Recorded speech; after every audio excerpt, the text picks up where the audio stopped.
you ready? Yeah. You were asked several questions about the Mueller investigation, and you said that that needed to have some kind of definitive end date on it. What's a reasonable amount of time for that Well, investigation? and that's a great question because we need information presented to us, and there really hasn't been any sort of evidence or information presented to Congress about any sort of collusion with the Russians on the election process. So it is very nebulous right now, and Robert Mueller just continues to exist out there with this investigation without providing any sort of conclusive evidence to Congress. So at some point though, and I'm not going to say when it should end or how it should end, but at some point we need to see resolution. So people are concerned about President Trump having removed Jeff Sessions as AG and installing Matt Whitaker and what he may do to wind down this investigation. If he were to act now by the end of the year to start winding that down, is that too soon? Between now and the end of the year, I think that would be too soon. So there were concerns about getting a report written and all that. Well, I would hope that Robert Mueller is working on some sort of report. He should be documenting this process as he moves through an investigation. For him to just all of a sudden have to write a report at the very end, no excuses there.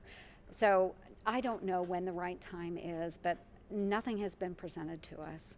So what we want to see is that he's actually doing his job and focusing on what the initial proposal for the investigation was and focus, which was the Russia collusion. And we have not seen anything remotely tying this administration to Russians during the election process. Is the prospect of split control in the new year add any urgency to getting some legislation done before the calendar year is out? It does, and like I stated right away during this town hall, is that we have a farm bill that is really important to constituents here in Iowa. We need to get that done because my concern is that we have a lot of folks that will be taking charge in the House, and they are not concerned about the farm bill. They're not concerned much about rural America. So we need to get this wrapped up before the end of the year, and then whatever comes in the new year, if they want to work on impeachment and so forth, so be it. But I'll tell you what, we won't be getting legislation done. We probably won't be getting those budget bills done, and that's very unfortunate. One of the questions earlier brought up the possibility of moving USDA headquarters to Ames. What can you as a senator do to have any influence in that process? Well, I think there's a lot of influence that we can have there. And Secretary Perdue and the fact that he was actually looking at moving different facilities for the USDA, I think is very, very powerful.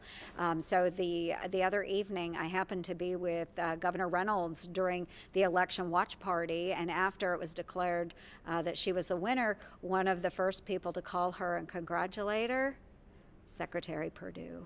So we have a very good strong ties to Secretary Perdue and the USDA, and wouldn't this be a wonderful place for a headquarters or facilities for the USDA? So we'll continue pushing the administration on that. And we are now on the other side of the midterms. Iowans voted out two of your Republican colleagues in the House. So looking forward to your re-election in 2020, what did you take away from this election cycle? What do you need to do in the next 2 years in Congress? Need to continue working very, very hard for Iowans and focusing on what are our needs here in the state. So, and that's why these 99 county tours are so important, because I'm hearing directly from my constituents. I'm not sitting in my office in Washington, D.C. hearing from some lobbyist or, somebody that's far removed from Iowa. So maintaining the schedule, making sure I'm getting out to every county every year, doing the questions at town halls, even though that we may have disagreements. We had a number of disagreements today, but understanding that's what part of our population is thinking.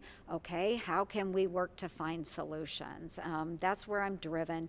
Take a challenge and let's find an opportunity. So just maintaining that tie to Iowa, our constituents, what's important to them, I think will be key for 2020. We have time for one more. Representative David Young, for example, was really known for doing that, for being involved in constituent service, and still was voted out this year. Is the takeaway that this is a referendum on health care, on the Affordable Care Act? I mean, what do you, as a leader of Iowa, learn from the results that we saw on Tuesday? Well, it is an odd bag there because we saw that we lost 2 of our Republican House seats, but we maintained a Republican majority in the Senate and the House and in the governor's office here in the state of Iowa. So we do need to look at what's going on at the federal government level. Healthcare is a great example. Democrats talked a lot about healthcare in this cycle, but they haven't shown us any solutions either.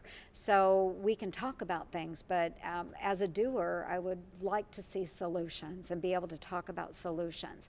So healthcare is something that needs to be addressed, but as I stated, there is a difference between healthcare and health insurance. And that's where we have failed. Not we, I was not there when they voted on the Affordable Care Act, but the ACA failed in that it was rearranging health insurance. It wasn't actually tackling the costs of health care. That's what we need to do, and I think that's where we can come up with solutions as Republicans. Do you mind